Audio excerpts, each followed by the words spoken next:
নমস্কার, কেমন আছেন সবাই? আশা করছি সকলে খুব ভালো আছেন ও সুস্থ আছেন। আমার নতুন একটা ভিডিওতে আপনাদের সকলকে অনেক ওয়েলকাম।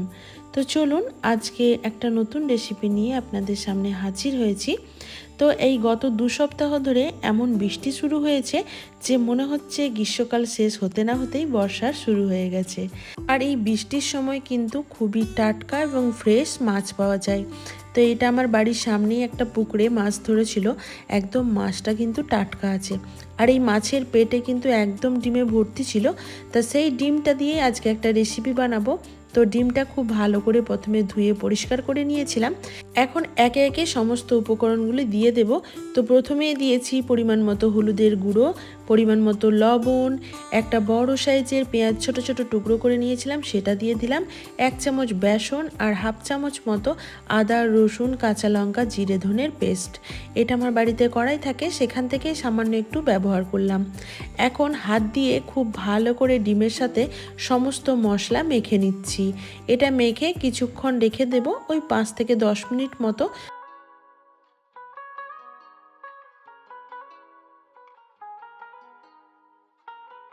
তো 10 মিনিট পর ফিরে এলাম। এখন একটা বড় সাইজের আলু আমি সেদ্ধ করে গ্রেটারে গ্রেট করে দিয়ে দিলাম। এখন দেখুন ডিমটা অনেকটা পাতলা হয়ে এসছে, মানে লবণ দেওয়ার কারণে ডিম থেকে অনেকটা জল বেরিয়ে গেছে। এখন দিচ্ছি হাফ চামচ মতো পাতিলেবুর রস। এই পাতিলেবুর রস দিলে কিন্তু ডিমের যে একটা আষ্টে গন্ধ থাকে সেটা চলে যাবে। আর তার সাথে দিয়ে দিলাম হাফ চা চামচ মতো গরম মশলার গুঁড়ো।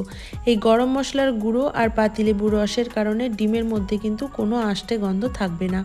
এবার এই সমস্ত কিছু হাত দিয়ে ভালো করে মেখে নিচ্ছি।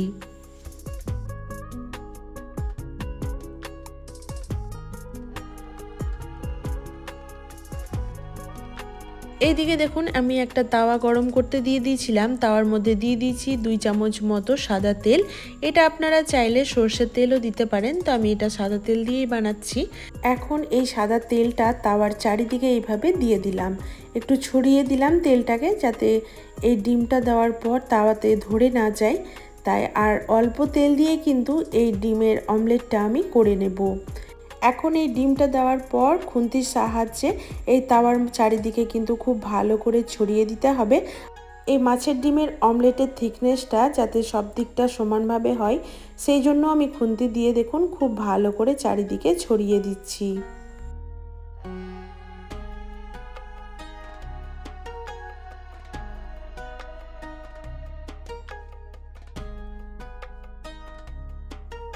এভাবে তাওয়ার মধ্যে বা কোনো ফ্রাই প্যানের মধ্যে যদি এই মাছের ডিমের অমলেটটা বানানো যায়, তাহলে কিন্তু খুব অল্প তেল দিয়েই মাছের ডিমের এই অমলেটটা তৈরি করা যায়।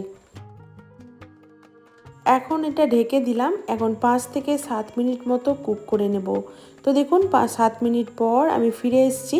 এখন দেখে বোঝাই যাচ্ছে কতটা ফুলে গেছে আর কি সুন্দরভাবে ওপরটাও কুক হয়ে গেছে। এবার এটাকে আমি একটু উল্টে দেব, দিয়ে ছোট ছোট টুকরো করে নেব। আর এটা উল্টে দেওয়ার আগে ওপর দিকেও কিন্তু 2 চামচ মতো আমি তেল ব্যবহার করলাম। এবার 2 পিঠটাই খুব ভালো মতো করে একটু ভেজে নিচ্ছি।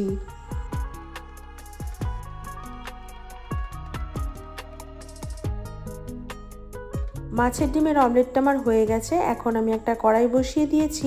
কড়াইটা খুব ভালো করে গরম করে নিয়েছিলাম। ওতে দিয়ে দিচ্ছি পরিমাণ মতো সরষের তেল।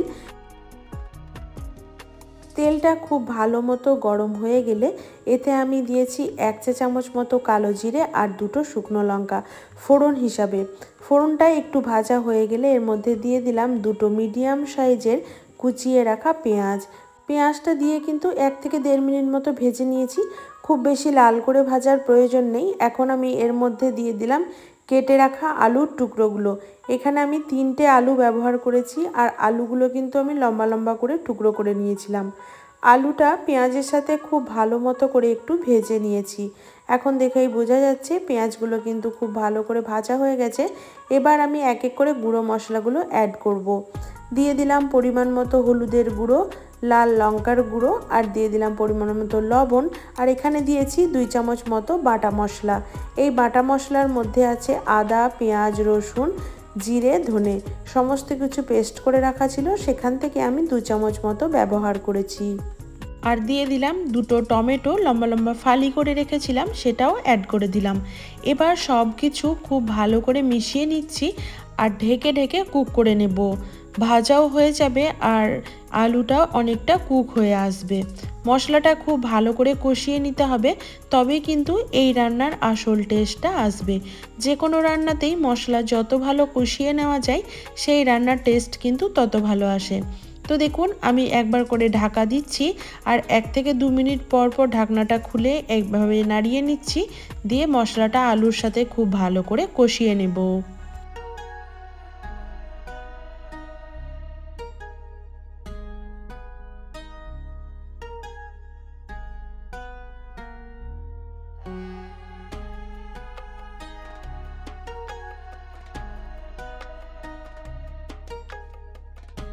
এখন দেখুন মশলাটা আলুর সাথে খুব ভালো করে কষিয়ে নিয়েছি।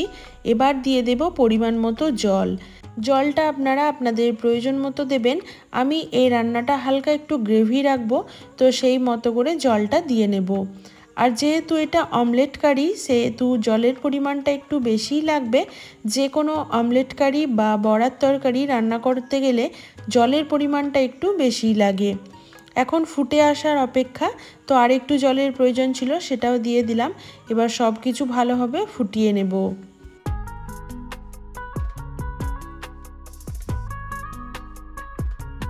ঝোলটা ফুটে গেলে একটা ঢাকা চাপা দিয়ে দিলাম। এখন 5 মিনিট মতো কুক করে নিয়েছি। একবার চেক করে নেব আলুগুলো সেদ্ধ হয়েছে কিনা। আলুগুলো সেদ্ধ হয়ে গেলে এখানে আমি যে বড়াগুলো আগে থেকে ভেজে রেখেছিলাম সেটাও অ্যাড করে দিচ্ছি। আর এই বড়াগুলো দেওয়ার পর খুব বেশিক্ষণ রান্না করব না, আরও 3 থেকে 4 মিনিট মতো ফুটিয়ে নেব।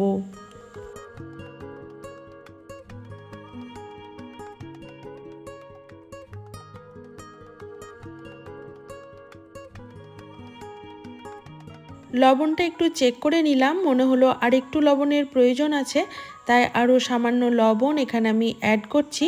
তার সাথে স্বাদের ব্যালেন্সের জন্য 1 চামচ পরিমাণ এখানে আমি চিনিও ব্যবহার করলাম।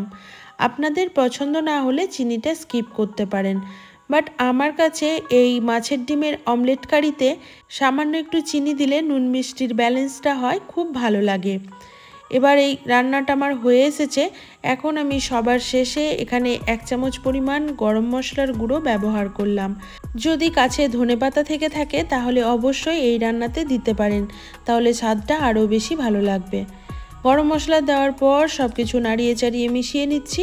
এখন স্ট্যান্ডিং টাইমে 10 মিনিট মতো রেখে দেব। তারপর আপনাদের দেখাচ্ছি আজকের আমার এই মাছের ডিমের অমলেট কারি রেসিপিটি কেমন হয়েছে। আশা করি দেখে বুঝতেই পারছেন আজকের আমার এই মাছের ডিমের অমলেট কারি রেসিপিটা কতটা লোভনীয় হয়েছে। চলুন আপনাদের একটু সার্ভ করে দেখাচ্ছি। আজকের এই মাছের ডিমের অমলেট কারি খেতে কিন্তু আমার কাছে দুর্দান্ত লেগেছিল।